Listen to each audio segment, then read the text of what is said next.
Hello guys, welcome back to dream chemistry classes. Please subscribe this channel. देखिए, आज के इस वीडियो लेक्चर में हम बात करेंगे क्लास 10th मैथ्स की जो रेमेडियल टीचिंग वर्कबुक है उसकी वर्कशीट नंबर 21। यहाँ पे अपना जो चैप्टर है वो रहता है इंट्रोडक्शन टू ट्रिग्नोमेट्री, त्रिकोणमिति।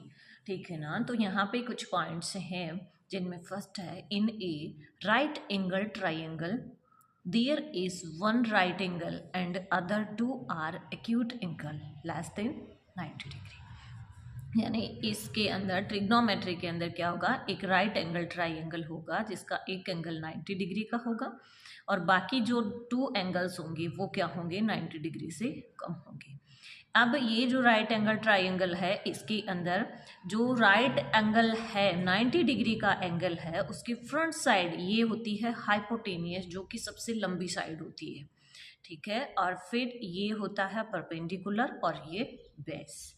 अब यहाँ पे देखिए, the Pythagoras theorem describe the relation between the side of a right angle triangle, जिसमें hypotenuse square is equal to base square plus perpendicular square.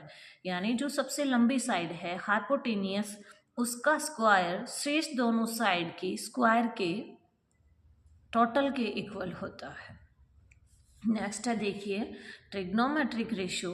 तो the ratio of the sides of a triangle relative to the acute angle of a right angle is called the trigonometric ratio of the angles. और इन trigonometric ratio के अंदर देखिए, sine theta is equal to होता है perpendicular upon hypotenuse, cos theta is equal to होता है base upon hypotenuse, और tan theta is equal to होता है परपेंडिकुलर अपॉन बेस। अब यहाँ पे तीन ये हो गए और इनके तीन इनके अपोजिट होते हैं, तो हम ये तीन याद कर लेंगे और फिर बाकी तीन अपने आप याद हो जाएंगे हमें। तो देखिए, साइन का जो अपोजिट होता है वो कोशेक होता है, तो कोशेक क्या हो जाएगा, हाइपोटेनियस बटा perpendicular, and sec theta is equal to hypotenuse upon base and cot theta is equal to base upon perpendicular। ये हमें याद रखना है। अब देखिए क्वेश्चन नंबर फर्स्ट है, in any right triangle the ratio of tan theta theta acute angle to the side will be. तो देखिए, हमें टेन थीटा की वैल्यू या टेन थीटा के लिए जो फॉर्मूला है, तो यहाँ पे देखिए परपेंडिकुलर अपॉन बेस। नेक्स्ट है, in triangle A B C angle B is right angle and sine A is equal to 4/5, then the value of base is. तो यहाँ पे देखिए, सबसे पहले हम एक राइट एंगल ट्राइंगल बनाएंगे जिसमें एंगल बी को राइट एंगल बनाएंगे, ये लीजिए। अब देखिए, फिर हम बात करेंगे, बी यहाँ पे लिखा है हमने, अब बाकी जो डायरेक्शन है वो हम कुछ भी लिख सकते हैं, ए सी या इधर। अब देखो, sine theta is equal to क्या होता है, perpendicular upon hypotenuse, perpendicular upon hypotenuse. यानी परपेंडिकुलर की वैल्यू क्या है, 4 है, हाइपोटेनियस की वैल्यू 5 है, ये 4 और ये 5।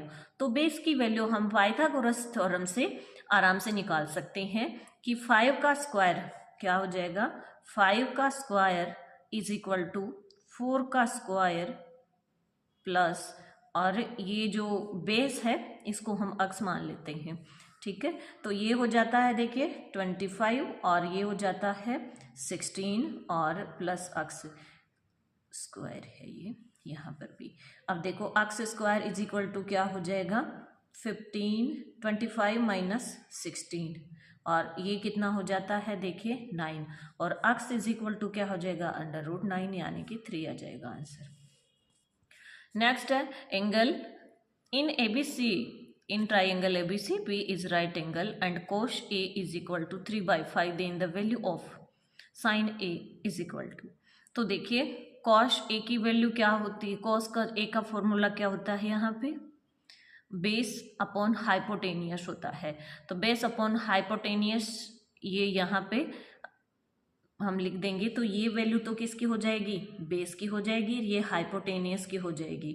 फिर हम पहले परपेंडिकुलर फाइंड आउट करेंगे और परपेंडिकुलर फाइंड आउट करने के बाद में हम साइन ए की वैल्यू इस फॉर्मूले से लिख लेंगे तो वो कितनी आती है 4/5 आती है। ठीक है, फिर देखिए नेक्स्ट है question number 4। In triangle ABC cos A is equal to 12/13 then the value of cot A is. तो देखो सबसे पहले तो हमें ये देखना है कि कोस का फॉर्मूला क्या होता है। तो cos theta is equal to होता है बेस अपॉन हाइपोटेनियस। तो ये वैल्यू तो हम किसके इक्वल रखेंगे, बेस के इक्वल रखेंगे, और ये रखेंगे हाइपोटेनियस के इक्वल रखेंगे। और इन दोनों वैल्यू से हम किसकी परपेंडिकुलर की वैल्यू फाइंड आउट कर लेंगे। क्योंकि देखिए कॉट अगर हमें चाहिए तो कॉट के लिए फॉर्मूला होता है बेस अपॉन परपेंडिकुलर। तो यहाँ से देखो अपना जो हाइपोटेनियस ये हो गया और ये बेस हो गया। तो जो परपेंडिकुलर आता है वो देखिए 5 आता है। ये कुछ सेट होते हैं जिन हमें ध्यान में रखने होते हैं। जैसे अगर कोई साइड 4 और 5 इस तरह से दे रखी हैं तो एक सेट ये होता है 3, 4, 5, तीनों जो साइड होती हैं वो इसमें होती हैं। अगर एक ये आ जाए कि जैसे 12 है 13 दे रखा है तो वो साइड होती है देखिए 5, 12 और 13 इस तरह से। तो यहाँ पे परपेंडिकुलर की वैल्यू 5 आ जाती है और फिर हम कॉट का फॉर्मूला लिखेंगे बेस अपॉन परपेंडिकुलर। तो बेस की वैल्यू यहाँ पे 12 है और बाय 5 हो जाएगा। नेक्स्ट है question number 5। In PQR angle Q is equal to 90 and P is equal 10P is equal to 1 then the value of cot P is equal to B क्या हो जाएगा, 1 हो जाएगा। नेक्स्ट है question number 6। In triangle PQR angle Q is equal to 90 degree 10P is equal to 1 then ये हमने एक triangle बना दिया जिसमें एंगल Q है वो 90 डिग्री है। तो हम बाकी को PQR शो कर दिया। अब देखो यहाँ पे हम सबसे पहले क्या करेंगे, 10P इज इक्वल टू हमें 1 दिया गया है और 10 का फॉर्मूला क्या होता है, परपेंडिकुलर अपॉन बेस होता है। तो 10P is equal to perpendicular upon base और 1 इज इक्वल टू परपेंडिकुलर यहाँ पे क्या है QR है और ये क्या हो गई QP। तो QR अपॉन PQ या QP, तो ये क्या हो जाएगी PQ is equal to QR है, ये PQ is equal to RQ या RQ is equal to PQ और दोनों को अक्स अक्स हम इमेजिन कर लेते हैं। तो देखो यहाँ पे क्या हो जाएगा PR, अब इसमें हम पाइथागोरस थ्योरम लगा देंगे तो PR square is equal to PQ square plus QR square. PR square हमें पता नहीं है, ये दोनों अक्स हैं तो ये हो जाएगा x square plus x square, ये दोनों इक्वल हैं तो ये हो जाएगा PR square is equal to 2x square और PR इज इक्वल टू √2 और ये अक्स आ जाएगा रूट से बाहर। अब देखिए हमें किसकी वैल्यू लिखनी है, साइन P की वैल्यू लिखनी है। तो according to question sine P is equal to perpendicular upon hypotenuse. Perpendicular कितना है देखिए अक्स है और हाइपोटेनियस कितना आया है √2 इंटू अक्स आया है। तो ये हमने लिख दिया तो sine P is equal to 1 upon √2 हो जाता है। नेक्स्ट है देखिए question number 7। In triangle PQR angle Q is equal to 90 degree and 10P is equal to 1 then find the value of sine R। तो लास्ट क्वेश्चन की तरह सबसे पहले इसमें हम इस तरह से हाइपोटेनियस की वैल्यू फाइंड आउट करेंगे। तो देखो सबसे पहले लिखेंगे 10P इज इक्वल टू 1 और हम जानते हैं 10 का फॉर्मूला क्या होता है, परपेंडिकुलर अपॉन बेस होता है। तो परपेंडिकुलर यहाँ पे PQ और ये QR, PQ अपॉन QR। तो यहाँ से क्या हो जाएगा PQ is equal to QR is equal to अक्स।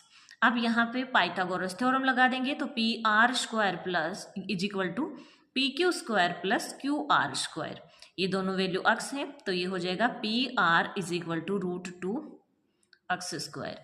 यहाँ से देखिए √2 ये 2 अंदर रह जाता है रूट के और अक्स देखिए बाहर आ जाएगा। फिर देखो sine R is equal to क्या हो जाएगा, परपेंडिकुलर अपॉन हाइपोटेनियस। परपेंडिकुलर क्या है यहाँ पे PQ और हाइपोटेनियस क्या है PR, ये लीजिए और अक्स अपॉन √2 इंटू अक्स और 1 अपॉन √2 आंसर हो जाएगा। फिर देखिए question number 8। If 310A is equal to 4 then find the value of 1 minus 10 square A upon 1 plus ten square A. सबसे पहले देखिए जो हमें दिया हुआ है उसको लिख लेते हैं। 3 tan A is equal to 4, तो tan A is equal to 4/3, 4/3। अब यहाँ पे देखिए ये जो 1 माइनस टेन स्क्वायर ए है इसको हम लिख सकते हैं, देखिए 1 का स्क्वायर माइनस टेन ए का स्क्वायर। तो ये फॉर्मूला लग जाता है यहाँ पे कि ए का होल स्क्वायर माइनस बी का whole square is equal to A plus B और ए माइनस बी। एक बार इनको प्लस में लिखेंगे, एक बार माइनस में। तो 1 माइनस टेन ए और 1 प्लस टेन ए। नीचे क्या है 1 प्लस टेन स्क्वायर ए, इसको भी हम क्या लिख सकते हैं 1 प्लस टेन ए और 1 प्लस टेन ए। तो देखो क्या हो जाएगा, वैल्यू पुट करेंगे, ये 1 प्लस टेन ए से 1 प्लस टेन ए कैंसिल हो जाएगा।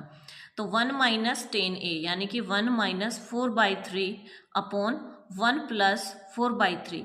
इसको सॉल्व करेंगे तो देखिए क्या हो जाएगा, यहाँ से एलसीएम लेकर के इसको सॉल्व करेंगे तो ये 3 माइनस 4/3 और नीचे क्या हो जाएगा 3 प्लस 4/3 और ये हो जाता है 3 से 3 कैंसिल हो जाते हैं, -1/7 आंसर आ जाता है।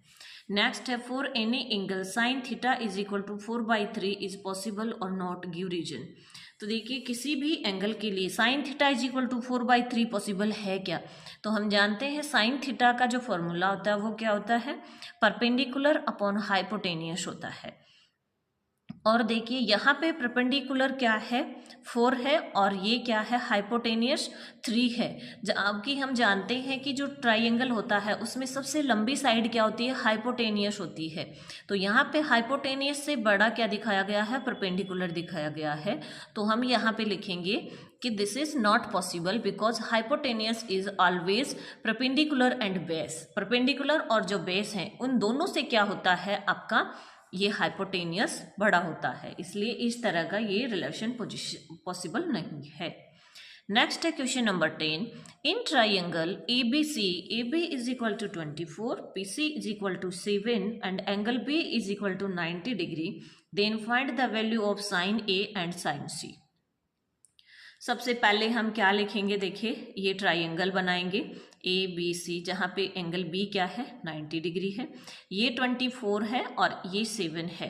देखिए एक पैर होता है इस तरह से, 24 परपेंडिकुलर है, 7 ये है, तो वो पैर होता है यहाँ पे आएगा ये 25।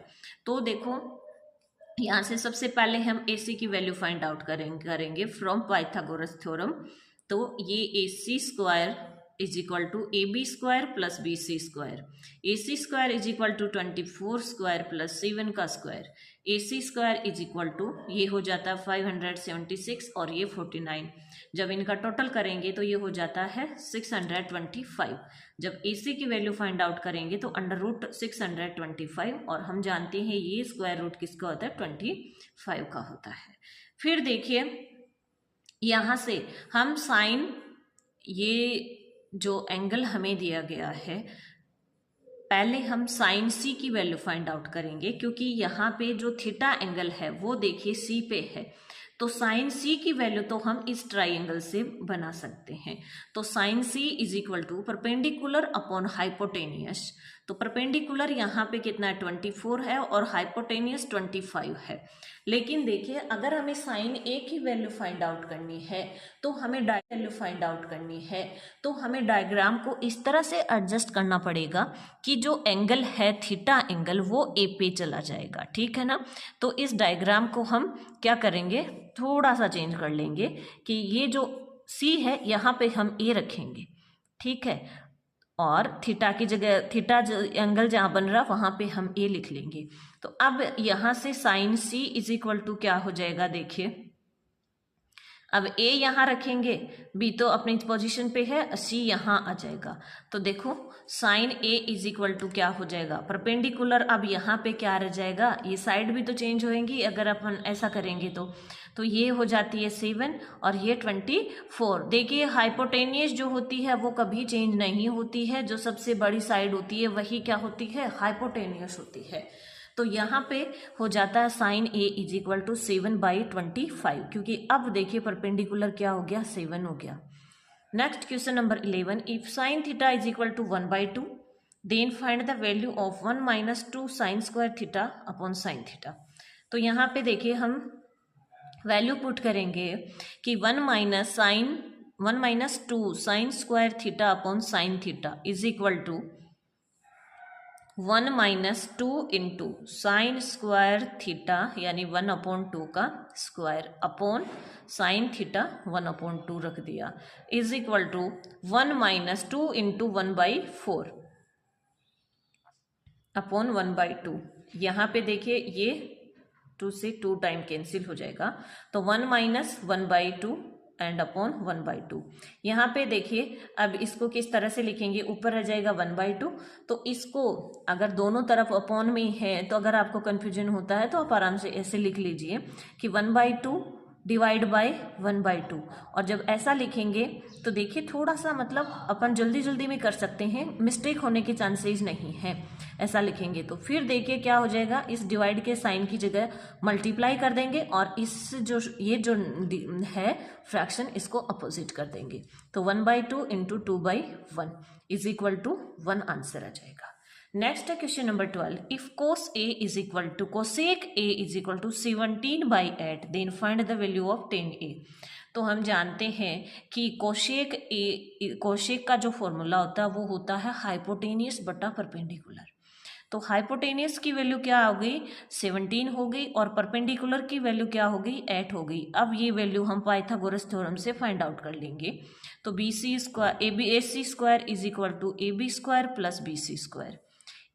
BC स्क्वायर क्या हो जाएगा, AC square minus AB square. अब देखिए वैल्यू पुट करेंगे तो BC square is equal to 17 square minus 8 का square, BC square is equal to 289 minus 64, ये हो जाता है 225। BC is equal to under 225 और BC इज इक्वल टू 5। अब देखिए ये वैल्यू हमारे पास में 5 नहीं है, सॉरी 15 है। 225 का जो अंडर रूट होता है वो 15 आता है। ये वैल्यू हमारे पास में 15 आ गई। और 10 का जो फॉर्मूला होता है वो होता है परपेंडिकुलर अपॉन बेस, तो 8/15 अपना आंसर हो जाएगा यहाँ पे। नेक्स्ट है देखिए question number 13। In triangle AB is equal to 1 सेमी, BC is equal to √3 and root angle B is equal to 90 degree. Then find the value of sin A cos C, cos A sin C. तो सबसे पहले तो देखिए हम क्या करेंगे, ये ट्राइंगल हमें दिया गया है जिसमें ये परपेंडिकुलर है, ये बेस है, ये हाइपोटेनियस है, ये ABC है, ठीक है। तो यहाँ पे देखिए हम क्या करेंगे, ये वैल्यू हमें दे रखी हैं तो हम सबसे पहले हाइपोटेनियस फाइंड आउट करेंगे, जो कि पाइथागोरस थ्योरम से हमारे पास में कितना आ गया, AC इज इक्वल टू 2 आ गया, AC इज इक्वल टू 2। अब हम ये जो चारों हैं sine A cos C cos A sin C, इन चारों की वैल्यू लिखेंगे, ठीक है ना। तो देखो जब एंगल C पे बना हुआ है तो हम क्या करेंगे, साइन A और या कह सकते हैं कि साइन C और cos C की वैल्यू हम इस वाले डायग्राम से लिखेंगे, ठीक है ना। तो देखो क्या हो जाएगा, sine C is equal to AB बटा AC is equal to 1/2 and cos C is equal to BC upon AC is equal to √3/2। अब देखिए A की बात करें तो ये जो एंगल है ना, C की जगह यहाँ पे हम A लाएंगे, ठीक है ना। तो हाइपोटेनियस तो सेम रहेगा लेकिन परपेंडिकुलर और जो बेस है ये दोनों साइड क्या हो जाएंगी, चेंज हो जाएंगी। तो इसके लिए हम ये वाला डायग्राम बनाएंगे ABC, जहाँ पे देखिए ये एंगल जो बन रहा है A पे, तो हम लिखेंगे sine A is equal to, तो ये लिखते ही देखिए हाइपोटेनियस तो ऑलवेज सेम रहता है लेकिन बेस और परपेंडिकुलर दोनों की साइड क्या हो जाएगी, चेंज हो जाएगी। ये √3 हो जाएगा और ये 1 हो जाएगा। तो यहाँ पे sine A is equal to BC upon AC और ये हो जाएगा √3/2 और cos A is equal to BA upon AC is equal to 1/2।